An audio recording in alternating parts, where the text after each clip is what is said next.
Сәлеметсіңдер ме балалар? Бүгін бізде жаратылыстану сабағы. Бүгінгі сабақтың тақырыбы су мен ауаның қандай қасиеттерін білесің. Сабақ бастамас бұрын шаттық шеңберін құрамыз. Айтамыз алғыс қайталап, тыңдайды бізді шартарап. Өмір сүру бір бақыт, дос бола білу шын бақыт. Балалар, мына жерде біз нені көріп тұрмыз? Бұл жерде бізге су берілген, стаканда су тұр. Қарашы, бізде стакандағы судың өзінің түсі бар ма? Жоқ, бізде стаканнан аржағындағы тау көрініп тұр. Демек, судың түсі жоқ деген сөз. Су түссіз.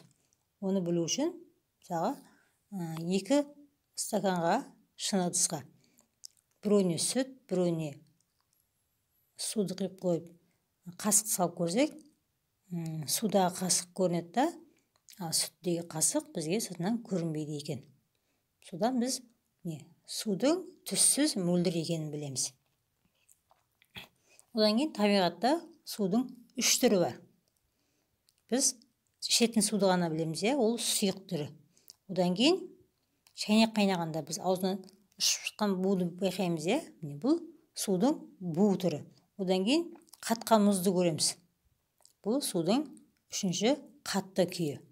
Ал ауа біздің көзімізге көрінбейді. Ауасыз барлық тіршілік иесі, адам, жануар, өсімдіктер өмір сүре алмайды. Ауа кеңістігі бүкіл жер бетін қоршап жатыр. Ауаны барлық заттың құрамынан табуға болады. Енді кітапты ашып, тапсырманы қарап көрейік. Бірінші тапсырма. Судың түсі қандай дейді? Жаңа айтып өттік, судың түсі мөлдір, оның түсі болмайды. Мына жерде бізде көрсетіп қойыпты. Бірінші стаканда су, ол мөлдір, ал екіншісі сүт тұрса, сүттің түсі қандай болар? Сүттің түсі ақ, Одан кейін екінші тапсырма. Судың дәмі қандай дейді? Судың дәмі бар ма? Біз суды ішіп жүрген, оның біз дәмін сезбейміз. Ал егерде бізге стаканмен шырын берсе, біз оның дәмін, тәтті дәмін сезер едік, Демек, судың дәмі жоқ. Одан кейін үшінші тапсырма. Су туралы тағы не білесің дейді? Балалар, жаңа айтып кеттік. Судың үш түрі болады. Сұйық су, қатты су және бу күйінде. Сұйық су дегеніміз кәдімгі өзіміздің бет-қолымызды жуатын, шайымызды ішетін кәдімгі сұйық суымыз. Ал мұз күйіндегі қатты түрі, ол біздің, ол мұз қайда болады? Үйдің шатырында қыста аққан еріген су мұзға қатып қалады.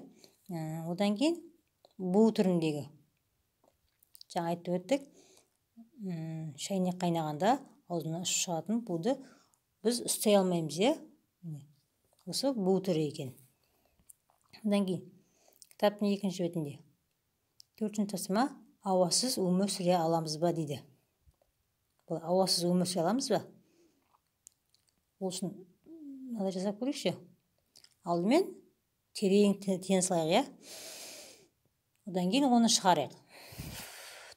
Енді қайтадан дем аламыз да, демді шығармай ішімізде ұстап тұрамыз. Біз ұзақ тұра аламыз ба? Жоқ, Адам ауасыз 2-3 минуттан артық тұра алмайды екен. Анеште адам, жануар, өсімдік, бұлардың бәрі тірі ағзалар, олардың бәрі де ауасыз өмір сүре алмайды. Адам тамақсыз, сусыз бірнеше күн өмір сүруі мүмкін, бірақ ауасыз 2-3 минутсыз өмір сүре алмайды. Одан кейін бесінші тапсырма. Су адамға не үшін қажет дейді? Сендегі тапсырма. Осы туралы маған аудиожазба арқылы әңгімелеп бересіңдер. Осымен бүгінгі сабақ аяқталды. Назарларыңызға рахмет. Сау болыңыздар.